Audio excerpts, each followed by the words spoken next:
Charlie Sharp with the horror film icon director of all time, Dustin Ferguson. How's it going, Dustin? Hey, it's going really well. Thank you for having me.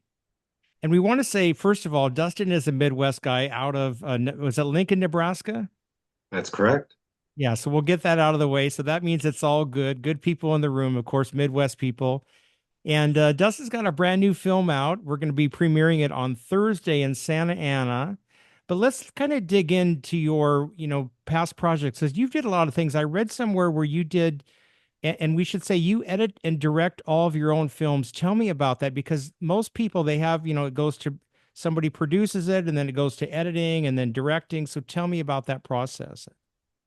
Well, I actually started out as an editor. The first industry film I did was Sleepaway Camp 4 back in the early 2000s. And that sort of broke me into the industry. And a guy I worked on that was a producer on that decided to produce my first feature film for me. So that actually led to me directing. So I started as an editor, which really helps me as a director because I can really be efficient with my directing. I kind of know what I want because I'm the one that puts it Mhm. together. Sure. And we should say, I read where you did like 16 films, I think, in 1 year you put out. Yeah, in 2020, I did 20 Oh, films. crazy. That would have been COVID during COVID. Yeah, that was the thing. Like nobody else was making movies. And so I kind of like figured out a way that we could do social distance filming with like one or two people and film outdoors. So I ended up doing a bunch of these movies with big CGI monsters. So we could just have one or two actors and they'd be interacting with something that wasn't there. And then we just like CGI in a dinosaur or something. So I ended up doing like a whole bunch of movies during COVID because I was the only one doing them. So I did 20 films that year. Wow, amazing. Absolutely amazing. And I know your new film now that's going to be appearing on Thursday night in Santa Ana, House of the Haunted Hill, is about, well, you tell me what it's about because I don't want to spoil anything. So obviously the original film starred Vincent Price. It was a William Castle movie. It Right. came out in 1959. And then there was a 1999 remake, but this is actually a direct, we're calling it a remake, but it's actually like a sequel to the original film because it takes Mhm. place 20 years later in 19 like 78 and it's a TV broadcast, like a TV station. They're kind of treating the house on haunted hill as if it was really haunted and things really happened there. So the story of the original movie is sort of our backstory for the hauntings and the stuff that happened at the house. So in 78, a TV station goes there on Halloween night to do a live broadcast from the original house. And Mhm. they have it all like rigged up with fake scares and stuff like that. But then, of course, during the broadcast, some real stuff actually starts happening on camera. And this is supposed to be presented like the broadcast from the 70s that we're watching. So it was a period piece. And I know that you sort of, I was reading, you sort of try to connect people from the original film into your current film. So now I know Vincent Price's daughter is in your current film, correct? Tell me about that and how that came about. Yeah, well, about a year ago, actually, I did a remake of Spider Baby, and that original was directed by Jack Hill. So I brought him on as a producer, and I had Beverly Washburn, who was in the original film, appear in my film. I thought it was really important. If I was going to do a remake, I got to do it for the fans. I want to do it right, include the original people, everybody that I could. And so I kind of did the same thing with House on Haunted Hill. Like I decided to reach out to Victoria because, obviously her father is notorious for being in the original film. And Mhm. Julie Mitchum, who's one of the stars, we got her great nephew in the film as well. And so we did as much as we could, really. And also, we've been really talking lately about how we got Daniel Roebuck, who's really rising star right now. He was sort of like the lead. He played Vinnie Price in our film. So we did as Mhm. much as we could to kind of like throw back to the original and really pay tribute, for the fans. Now I know your premiere is Thursday night, and this is open to the public. And I was just on your Facebook. It's saying that this is going to be one of your last open film premieres. Yeah, up until this point, I've been sort of self-producing and self-made, doing all these movies myself. And so I've been in control of the premieres. Whenever I do so many, I usually only have like one a year though, and I have 15 others, that just go out straight to streaming or DVD or whatever. And so Mhm. this is probably going to be the last one I actually have control over because my next film is Seed Legacy, which is going to be about $500,000 budget, and I'm doing it for Uwe Boll, who directed House of the Dead and Blood Rain and Postal and Rampage. He's a pretty big director from Germany. And so because of that, I won't have control of the red carpet premiere. That'll be like an industry thing that happens. So what I mean when I say that is this is the only one I'm going to really have for people that I know could like come to it. So I'm really encouraging people that I know to show up to this one because it could be our last hurrah that I have, control over. All right, so we should say it is a Thursday night. It's at the Frida Cinema Santa Ana. Hmm. Movie is doors at 6, movie at 7.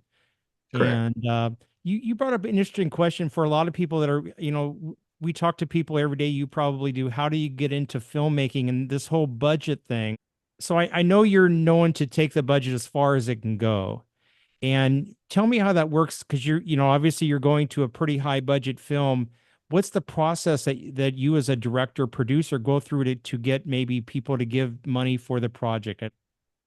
Well, up until this point, and kind of actually what I'd done before prior to, I would say, COVID, was I would have just private investors, people like two or three people that would get on board that would contribute the money, and that's how we would make the film.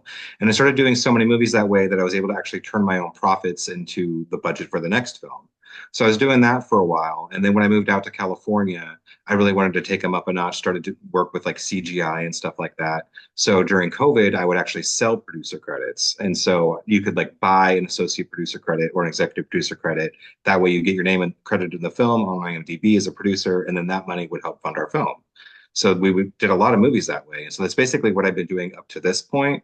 But now with Seed Legacy, I'm actually going through like a big time investor. And so we're working with bigger money now. And so we're kind of approaching things differently. But that also means I don't have as much control like I did before.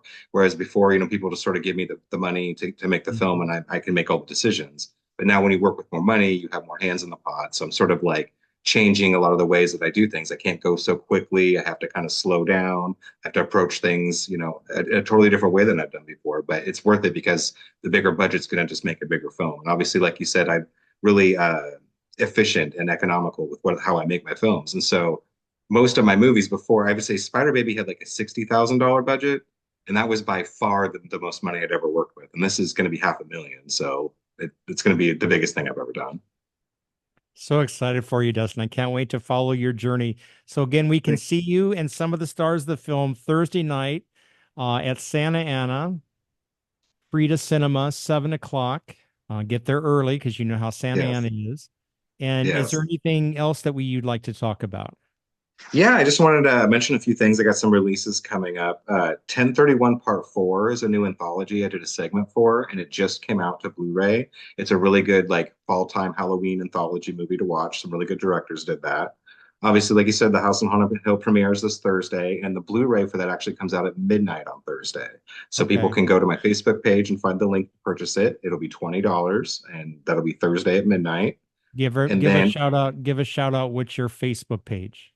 Yeah, right. So I just started a new page back in July. I had to start over a new page. And so if you look for me, Dustin Ferguson, and I'm the animated avatar, you know that it's me. And so Okay. I always post all my links on there, the store links, streaming links. You can always find all my stuff if you just follow me on Facebook. And then Artificial Termination, which is a science Wow. fiction movie I did, that comes out December 1st. And then Life Form, which is an alien movie I did, comes out January 1st on Blu-ray. And then we're going to start Seed Legacy shooting in January. And then additionally, I have DVDs for Apex Predators 2 and Space Sharks coming out from Wild Eye over the next month. Those are killer shark movies. Wow. When do you sleep? Everybody says that. I go to bed at 10 o'clock at night. But see, that's just it because I get up early. I get up Yeah. at 6 a.m. and I start my day and conquer another one. You get done, you get everything done before everybody else is even out of bed. Exactly. This is the last thing I have to do today. I'm just going to chill after this. There you go. There you go. All right. It's the iconic Dustin Ferguson. Dustin, thank you so much for taking time out again. It is Thursday night, Frida Theater, Santa Ana, 7 o'clock, House on the Haunted Hill. And this is a good one. You'll want to see Yes. this one. What a great way to spend, Halloween Eve, right? It'll be a spooky time for sure. You want to be Yeah. there. Well, awesome. Thank you so much, Dustin. Thank you.